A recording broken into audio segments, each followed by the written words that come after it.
Hello, Gemini, and welcome to your tarot card reading for March 2024. Hello, everyone, and welcome back to the channel. For those of you who are new, my name is Jane. Thanks to everyone for being here. So for these tarot card readings, you are free to watch for either your sun, moon, or rising sign. If you're interested in your love energies, you can certainly check out your Venus sign as well to see if that resonates for you too. So let's go ahead and keep it short and sweet this month. Let's go ahead and get right into the reading. Hello, Gemini, and welcome to your March 2024 tarot card reading. Let's go ahead and get started with a card from my Animal Spirit deck. Excuse me. Got something in my throat there. Okay, time to heal. All right, this is not the most exciting card, I will admit, but it is Pisces season nonetheless, and Pisces season can be exceptionally healing. And a lot of times the healing that happens comes through the release of things that you've been holding on to mentally and emotionally. It happens through surrender and letting go and offering forgiveness and, mercy and all that kind of thing. And that's, again, not the sexiest card to get, but it is still a really, really important thing to go through before we go into Aries season, okay? Because when we hit Aries season, that's we got the equinox, it's the beginning of the new astrological year, and usually there's a lot of things that start to fire off during Aries season. So we like to use Pisces season for the sake of clearing space so that the new stuff has room to come in.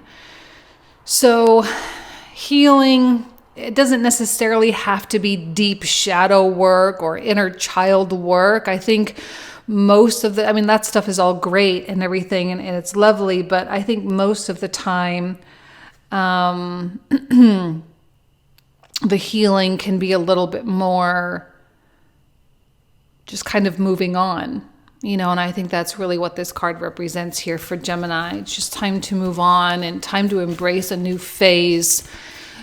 Pluto coming into Aquarius is absolutely that marker for a new era opening up in life. And so it's just time for us to kind of not look back. So look at the bigger picture. Look at the bigger picture of your future, of what you want, of what's important. There's no need to rehash the small things. There's no need to overthink or overanalyze or anything like that, right? We just want to look at the bigger picture. Now, Pisces season is a great time to do that because it is a Jupiter-ruled season. And I know you're Mercury-ruled, and Jupiter and Mercury are kind of opposites, but for the spirit of the season, we can do that. Take a look at your life from a 10,000-foot perspective. What's important, what's relevant, what's worth your time and energy, what isn't, and just kind of go from there. And I think you can kind of start formulating a plan and formulating ideas and thinking about, what it is you want to put on your manifestation board or something like that for this new year. And not even only the new year, but the new era with Pluto and Aquarius now. And just kind of use that as inspiration. I like the Sagittarian energy here as well because there is that element of good luck and good fortune. And it feels like Gemini is really beautifully poised for some good luck and good fortune in your life. Okay, let's take a look here at the tarot cards. So first three for Gemini for March 2024.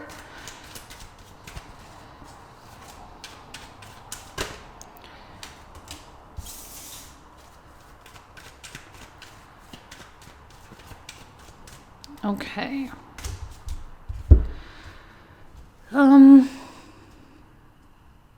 This feels like it really speaks to the Snake Spirit card. Okay, these first three cards. So, let me just, okay, so this card is a card connected with the Zodiac sign of Scorpio. And when we talk about the archetype of Scorpio, there are a lot of really deep psychological things that go on. Scorpio has a lot to do with things that are buried under things. Okay, so it's like really, really deep in the inner psyche. And it feels like there's something creeping below the surface for Gemini, and It's causing a little disruption here. Now, this does not have to manifest in a bad way this month, but I think this is what the healing is really all about. With a King of Cups reversed, there is often that tendency to want to lock into things. Now, you're a mutable sign. I do not often see my mutable signs hanging on to things like crazy. You are still a human being, obviously. You may have some fixed placements in your chart, but this is a very fixed aspect of us, the King of Cups. And when we get locked in, or we feel like, not even if we feel, but when we kind of get to that place where we can't move on, we maybe hold a little bit of a grudge or resentment or anything like that, even if it's not necessarily on the top of your conscious mind all the time. It might not be something you're thinking about. Like, I don't think my Geminis are out there plotting revenge or anything, but it's, it's something underneath, something that's kind of lurking, and it is causing unrest. And this is what letting go is really all about. Letting go is hard. I'm not trying to tell you, it sounds so trivial when we say, oh, just let it go. It's very Lion King, Hakuna Matata, like, oh, just let it go, no big deal. I know it's not always that easy, but it does seem to be preventing movement in your life with that Eight of Wands reverse. It's preventing growth. It's preventing evolution. It's preventing your development.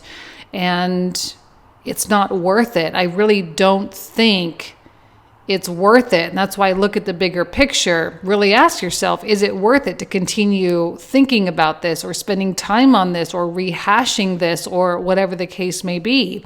This might be something that just kind of soured you in the past. And maybe there's like a bitterness or a defeatedness. Maybe you feel defeated by something. Maybe you've given too much power to something else. We're all going to have different stories, and we're all going to have different things, but this seems to be coming to the surface. Now, as we make our way through Pisces season, your ruling planet Mercury, who's not super happy in Pisces, by the way, but he's not going to be here for much longer. Between March 1st and March 9th, he's going to be traveling through, and he will come in contact with Neptune. Okay, now Neptune, again, if you know anything about me, you know that Neptune is my absolute least favorite planet. I am also Mercury ruled, so I feel your pain. Okay, so Mercury coming into contact with Neptune is not the best. However, but when I say not the best, what I mean is it can definitely be really emotional. There can be a lot of miscommunications. There can be a lot of misfires. There can be a lot of things that just kind of feel very out of your control. But all those things aside, Mercury conjunct Neptune can be incredible for releasing these things, okay? And for dissolving problems and dissolving issues that have been keeping you back. That's, I think, one of the superpowers that can either be a really good thing or a really negative thing that Neptune brings to the table. Because this doesn't mean you have to sit there and like do the work, quote unquote. You don't have to like hunker down and try to do this letting go. I think that letting go is going to happen naturally and organically. First, Mercury comes over Neptune, then the sun is going to come over Neptune near the end of Pisces season. So like the middle of March, like March 15th-ish is when we're going to really start to feel that. Okay. So it does feel like kind of a quiet breakthrough for Gemini. It's, not so obvious from the outside looking in. You may not even feel like it's a breakthrough. It may actually feel quite heavy. However, once it's done and over with, once we have the activation of Aries on the 19th of March, I think things will feel much different. Okay, so exactly, Eight of Cups. I'm not surprised by the Eight of Cups.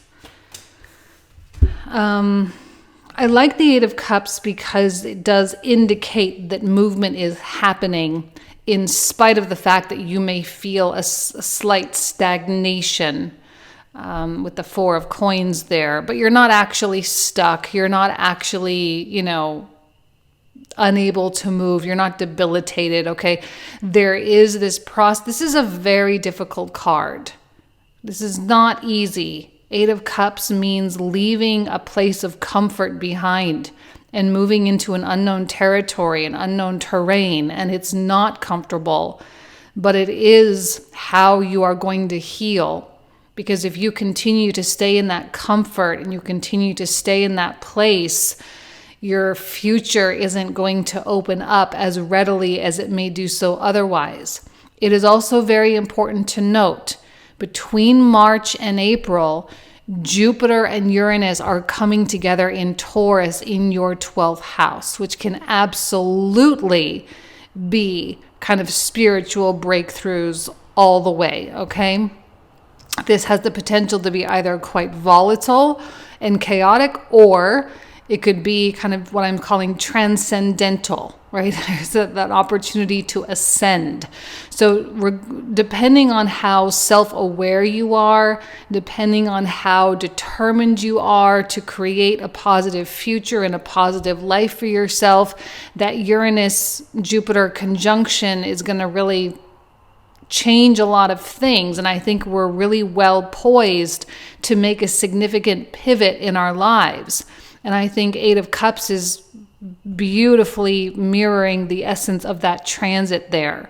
And that even continues on. And I know I said March and April, but even on into May as the sun makes his way through Taurus as well. Okay? So you're in for quite a transition, Gemini, but it does feel like a transition that you are ready for, you are prepared for. And actually, I think you're quite excited for as well, because when the Seven of Coins comes out, there's a suggestion that you're not quite satisfied with a specific circumstance in your life. And you've worked hard and you've dedicated a lot of your time and your energy towards something. You know you are a valuable person. Just inherently, you're a valuable individual. You have all of these high qualities, all right? But regardless, there's been something with which you've been spinning your wheels. And I think Gemini is past the point where they want to just spin their wheels. They actually want to get some traction and motion. All right? And looking at the bigger picture, you're going to have to ask yourself, even spinning wheels and kind of being stuck in the mud is what I'm hearing with the Four of Coins. Is this a, excuse me, is this a financial rut that you might be in? Is it a romantic rut? Is it a career rut? And maybe rut is a too harsh of a word. Maybe you're not necessarily thinking, oh yeah, I'm in a rut. You might not be thinking that, but it does feel like there is a place where you have plateaued and you know that. And the reason for the plateau is because you're still hanging on to something, a fear, right? And this could go way, way, way back, by the way. Like I say, it's buried very deep within your psyche.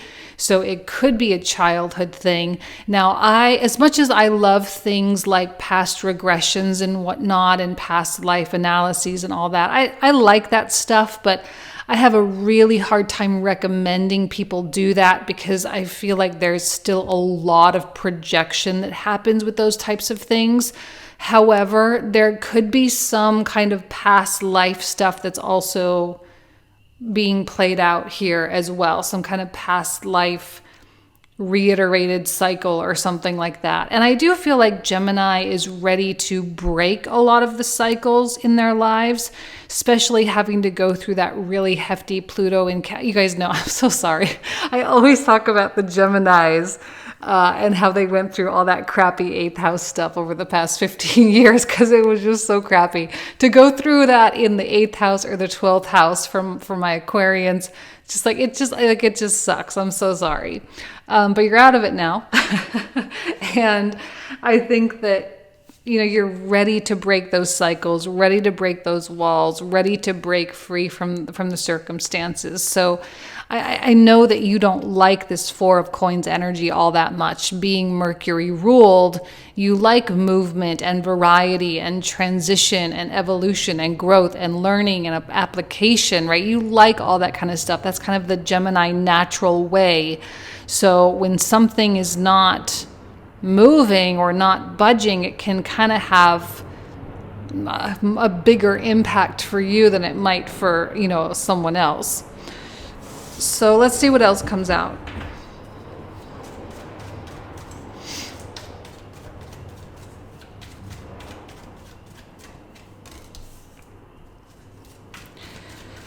All right, Pisces season, the motto, I believe. And we do have to have belief right now, I think. Belief that certain things can be done, belief that it's possible, belief that we can do it, we can create it, we can make it happen. That Ace of Swords tells me that you don't necessarily have all the clarity in the world. I don't know that anybody really does right now, but you may not be very clear, or you may not be exceptionally decisive with things. Let's say an opportunity does come in, Ace of Coins, you may be questioning, well, I don't really know if that's right. It doesn't feel right. Does it logically make sense? Does it make sense for my ego, or does it make more sense for my soul? Kind of really deliberating which path is ultimately ideal for you. This Ace of Coins, by the way, I think is pretty neutral. Like if you actually do get some kind of an offer, like if you get a job offer or something like that, I don't know that it's really a big deal whether you take it or you don't. This is probably only happening because in the past you actually manifested it. You aligned yourself in such a way that that opportunity became possible for you. But it doesn't mean that it still applies. It doesn't mean that it still applies for what you want in your life moving forward. So I do kind of see you struggling a little bit and saying, well, this was what I wanted. It was what I asked for. It was something that, made sense at the time, but not also being sure if it makes sense for now. So you might feel a little indecisive or wishy-washy or unable to really make a decision. And maybe the reason for that hesitation is because you don't want to admit that it's not what you want anymore, right? And maybe the struggle there is that maybe you don't believe that what you actually want is possible. And that might be coming from the fear from up here as well. And I look at this Five of Cups and I do see Gemini really, now this feels strong Neptune vibes, really strong. Remember, Mercury comes into a conjunction with Neptune, just coming up here in the next week or so. And the Sun is doing the same thing in the middle of March. Neptune energy, it is heavy. There's a lot of emotion that comes down, not to mention, okay, we're moving into eclipse season as well. On the 25th, we have the full moon eclipse in Libra. It's not very strong. The one in April is going to be a lot stronger, but still, we're making our way still into eclipse season nonetheless. So things are just kind of getting a little bit more intense, a little bit more heightened. But the Neptune energy can certainly bring out that heavy emotion, and there is an element of sadness and sorrow and grief sometimes. But I think this is actually the healing itself, because you might be mourning the idea of something or mourning who you thought you were supposed to be. This is going to be one of those times where you have to just say, it's okay if I don't go according to my original plan. Now, there's a difference between staying disciplined and focused and being determined to make something happen. I think that's more positive.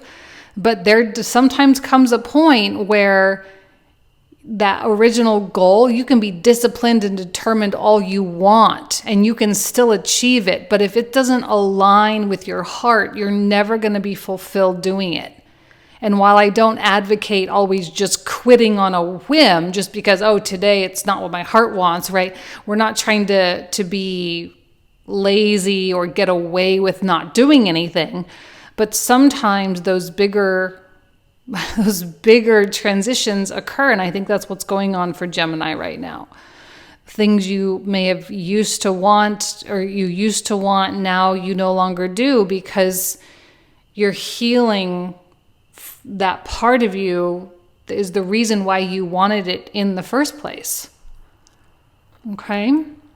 So I think you're going to have major breakthroughs, Gemini, emotional breakthroughs. Yeah, there might be some tears with the Neptune stuff. I think we're all going to feel that in some kind of a hefty way to some degree.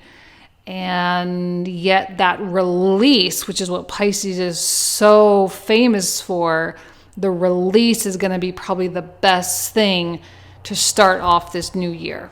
Okay? New astrological year. So let's pull up the clarifiers. So for those of you who are new, we're going to talk for another 25 to 30 minutes about all the cards that I'm about to pull out. So we're going to clarify this 9-card block here, see what comes through. All the information on how to access the comprehensive reading, by the way, will be found in the description box and the comment thread down below, so you can easily find that information there. So let's start with the King of Cups. What is it that Gemini needs to know? Beautiful, the Star. 3 of Swords. Not surprised by that at all. Queen of Cups. She's been kind of sneaking in this month quite a bit too. Chariot. Knight of Coins. 7 of Cups. Hold on, I feel like actually both of these. We're going to take the Magician, 4 of Swords, Judgment, 2 of Cups, 9 of Coins, Temperance, again, beautiful. 6 of Coins. Justice. A lot of balance in the center of that reading there. Beautiful with the Sun. Ace of Wands. The World. 4 of Coins. Another 4 of Coins. Two of Coins has been coming out quite a bit as well. Death.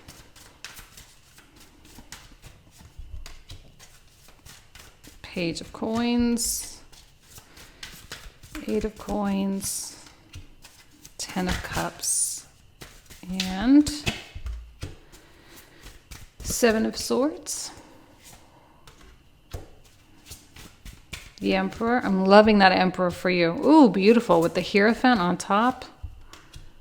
And the Gemini card right very last. Amazing. Okay, so this is where we're going to pick up, Gemini. So if you want to join me, you are more than welcome. And if not, then I hope you guys have an amazing March. All right? Take care. Bye-bye.